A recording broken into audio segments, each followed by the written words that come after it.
안녕하세요. 거창여자고등학교 교사 박근영입니다. 자, 1강 잘 들었나요? 네, 이제 두 번째 강의를 시작하겠습니다. 자, 이번에는 다항식의 덧셈과 뺄셈에 대해서 한번 살펴보도록 하죠. 자, 요거 하기 전에 첫 번째 다항식 단원에서 무엇을 배우나요? 다항식 단원의 전반적인 이야기를 한번 먼저 해보겠습니다. 자, 첫 번째 시간에 다항식은 매우 우리 주변의 상황을 이해하는데 필요하다라고 했죠. 그러면 다항식을 그래서 잘 다루는 것이 필요하다. 그럼 다항식을 다룬다는 건 무슨 말일까요? 다항식을 바로 더해보고 빼보고 곱해보고 나눌 수 있다는 게 다룰 수 있다는 겁니다. 우리가 수를 다룬다는 게 이런 거잖아요. 그래서 다항식을 더하기, 빼기, 곱하기, 나누기를 해볼 겁니다.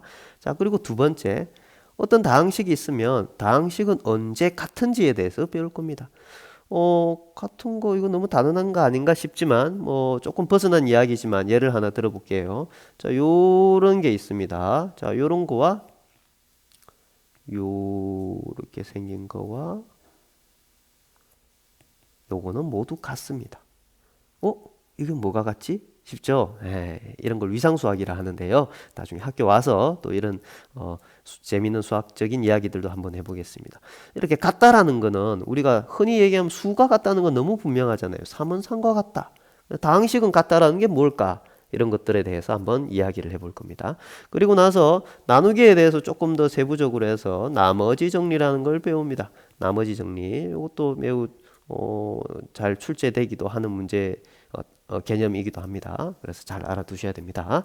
자, 그리고 나서 세 번째 뭘 배울 거냐면은 인수분해를 배웁니다. 인수분해. 요즘에 지금 코로나 바이러스가 아주 우리 주위에 조금 활동들을 많이 방해하죠. 그래서 코로나 바이러스 치료제가 빨리 나왔으면 싶은데 그 뉴스를 한번 보시다 보면 이런 어떤 바이러스가 있는데 이 바이러스에 어떤 단백질이 있는데 뭐 이런 것들을 뭐 어떻게 없애고 뭐 이런 이야기들이 나오더라고요. 즉 무슨 얘기냐? 이 바이러스들 이해하려면 이 안에 무수히 많은 이런 세포보다 더 작은 단위들까지 분석을 해야 될 거 아니에요. 그럼 이런 것들을 분석을 하다 보면 그 전체를 이해하게 되겠죠. 인수분해라는 것은 다항식을 하나하나 세포처럼 쪼개보는 겁니다. 쪼개봐가지고 그걸 하나하나 분석해 볼 수 있는 툴입니다. 그래서 인수분해도 이렇게 배울 겁니다. 곱하기의 반대 과정이라고도 이해할 수도 있을 겁니다. 그래서 이런 것들을 한다고 생각을 하시면 됩니다.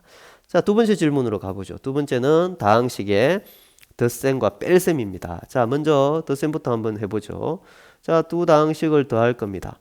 자, 더할 때, 뺄 때 매우 중요한 게 있습니다. 자, 뭘까요? 자, 선생님이 생각하는 거와 같은 생각하고 있나요? 이거 뭐죠? 네, 동류항입니다. 자, 동류항이 매우 중요합니다. 자, 동류항 한번 찾아볼까요? 여기. 자, x세제곱, x세제곱. x제곱은 하나밖에 없고 x 하나밖에 없고 상수항 있네요. 상수항. 자, 그러면 얘를 더하면 어떻게 되나요? x세제곱과 요거를 더하면 마이너스 3x제곱이죠. 어떻게 계산하셨나요? x세제곱이 있고 여기 x세제곱 앞에 1이 생략돼 있죠. 1. 그래서 1을 적고 마이너스 4를 적죠. 자, 이렇게 적으시면 됩니다. 그 다음 마이너스 x제곱 적고, 자, 일반적으로 내림차 순으로 많이 적어요. 그 다음 상수항 더하고, 그래서 마이너스 3x제곱, 마이너스 x제곱, 마이너스 3x 플러스 9가 됩니다. 자, 덧셈 쉽죠? 자, 빼기입니다. 자, 빼기 한번 해볼게요. 빼면은, 빼기 할 때 주의해야 되는 거는, 자, b를 빼는 거죠. b. 여기, b를 빼면은 여기 앞에 마이너스가 붙어 있으니까 이거는 그대로 적어주죠. A는 그대로 적어줍니다. 자, 빼기 한데 B를 빼는데 이렇게 그냥 적으면 안 돼요. B가 전체적으로 빼지는 겁니다. 그래서 괄호를 해주셔야 됩니다. 있고 없고 차이가 엄청나게 크겠죠? 자, 그래서 계산을 하면 x세제곱 마이너스 x제곱 플러스 4고 플러스 4x세제곱 플러스 3x 마이너스 5니까 계산을 해보시면 5x세제곱 마이너스 x제곱 플러스 3x 마이너스 1이 됩니다. 자, 이렇게 이해하면 되겠습니다. 자, 하나 빠진 게 있다면요. 선생님이 A, B라고 했죠. 근데 사실 명확하게 얘기하면 다항식 A라고 이야기해야 됩니다. 다항식 B라고. 우리가 그냥 A 하면 그냥 A 문자 같잖아요. 근데 A는 문자라기보다 다항식을 그냥 길게 적기 그러니 그냥 A라고 이렇게 하는 거죠. 그래서 다항식 A라고 이해해야 됩니다. 여러분 문제집 보면 그렇게 다 적혀 있을 거예요. 자, 그 다음에 세 번째 이야기입니다. 다항식의 덧셈과 뺄셈을 쉽게 하는 성질이 있나요? 네, 있습니다. 바로 이 두 가지 성질입니다. 자, 첫 번째. 여기 이제 선생님이 아까처럼 적어놨죠. A, B, C를 뭐라고 적어놨나요?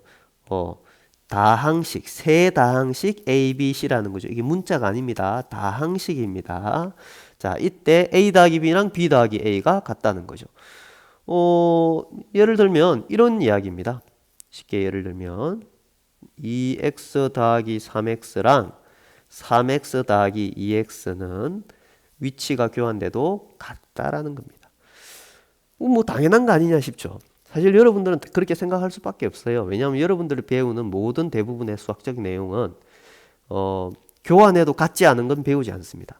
그렇기 때문에 너무도 자연스러운 이야기라고 생각할 수 있는데요. 교환해도 같지 않은 것들이 굉장히 많습니다. 사실 우리 주변만 봐도요. 줄을 썼을 때 앞줄과 뒷줄을 바꿨을 때 같나요? 다르죠. 그것뿐만 아닙니다. 살짝 위치만 바꿔도 앞뒤든 좌우든 바뀌면 모든 게 다 달라지잖아요. 이렇게 좌우를 바뀌어도 같아지면 굉장히 편리한 일들이 생깁니다. 그래서 이거를 교환해도 된다 해서 교환 법칙이라고 이야기합니다. 자, 이거 이제 다항식 덧셈이나 뺄셈 할 때 쉽게 된다는 거죠. 두 번째입니다. 자, 두 번째는 뭔 것 같아요? 괄호가 있고 이쪽에 괄호가 있죠. 괄호가 있다는 건 먼저 계산하라는 이야기잖아요. 그러면 괄호를 A 더하기 B부터 하지 않고 괄호를 풀었다가 B 더하기 C부터 해도 된다는 거죠. 자, 한번 예를 들어 볼게요. 이런 상황에 유용할 것 같아요. 2x 더하기 4x 괄호가 있고 더하기 6x를 계산하는 거랑 그대로 적어보면 4x 더하기 6x라고 적고 요렇게 계산하는 거랑 같다는 거죠. 자, 여러분 어느 게 더 편합니까? 사실 뭐 둘 다 큰 차이는 없겠지만 선생님은 뒤쪽 얘가 조금 더 편해 보이네요. 이유는 여러분들 계산할 때 이렇게 많이 하죠. 요거 계산하면 10x잖아요. 그럼 12x니까 물론 앞에 6x, 6x에도 12x니까 같긴 하지만 이렇게 수를 가르고 이렇게 많이 하잖아요. 그겁니다. 즉 먼저 계산하고 싶은 것끼리 묶어서 계산해도 된다는 겁니다. 이게 바로 결합을 AB를 결합시켰다가 AB를 결합시켰다가 BC를 결합해도 된다. 즉 결합을 마음대로 해도 된다. 결합 법칙입니다. 자, 이 두 가지 사실 때문에 우리는 덧셈이나 덧셈에서 굉장히 편하게 할 수 있습니다. 자, 아까 선생님 얘기 잘못했는데 뺄셈에서는 교환 법칙이 안 됩니다. 뺄셈 교환 법칙 되나요? A 빼기 B예요. 자, 교환해 볼게요. B 빼기 A 같나요? 다르죠. 이건 다릅니다. 다릅니다. 그래서 덧셈에서만 성립할 수 있는 이야기입니다. 덧셈과 뺄셈이 섞여 있으면 어떻게 될까요? 교환 법칙. 덧셈과 뺄셈이 섞여 있으면 교환 법칙은 되죠. 자, 이렇게 하면 왜냐면 자, 여러분 이거는 이렇게 보면 되죠. 이렇게 더하기 C 이렇게 보면은 A 더하기 빼기 B 더하기 C가 있는데 요렇게 먼저 하나 뒤에 걸 먼저 하나 같죠? 같습니다. 그렇게 이해를 하시면 되겠습니다. 자, 문제를 한번 상황을 한번 살펴보죠. 첫 번째 A, B가 있습니다. 여기서도 명확히 얘기하면 다항식 A라고 적어줘야 됩니다. 다항식 B라고 하고요. 그래서 요걸 계산하는 방법입니다. 자, 요거 계산 어떻게 할까요? 두 가지 방법이 있겠네요. 먼저 대입해 볼까요? 자, 대입하겠습니다. 대입하면 여기도 대입하고 여기도 대입하면 식이 너무 길어지죠.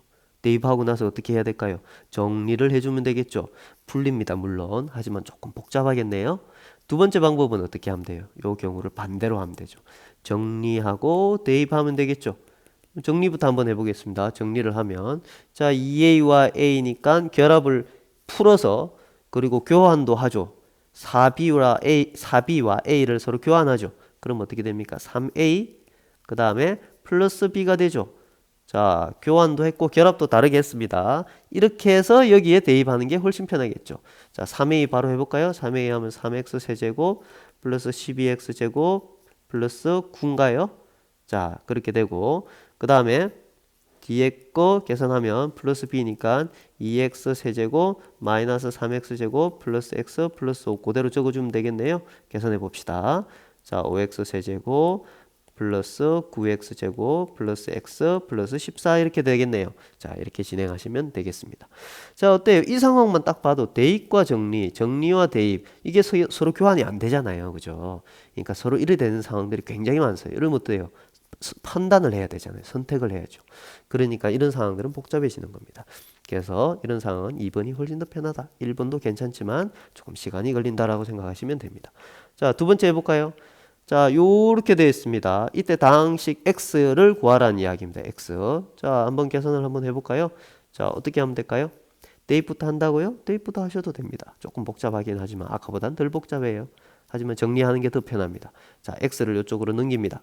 그러면 2x 빼기 x죠? 자, 3a를 이쪽으로 넘깁니다. 3a 더하기 b죠? 자, 하면은 x 바로 나오네요. x는 3a 더하기 b니까 이제 x 구하려면 3a 더하기 b를 하면 되죠? 3a 더하기 b 조금 전에 구했죠? 3a 더하기 b 그죠? 똑같죠? 그래서 요게 그대로 답이 되겠네요. 이렇게 진행을 하시면 됩니다. 자, 어때요? 덧셈을 쉽게 하는 방법이 이런 방법들이 있죠. 자, 오늘 내용 한번 정리해 보시고, 자, 집에 있는 문제집 했던 거 꼭 복습하시고, 그 다음 강의에서 뵙겠습니다.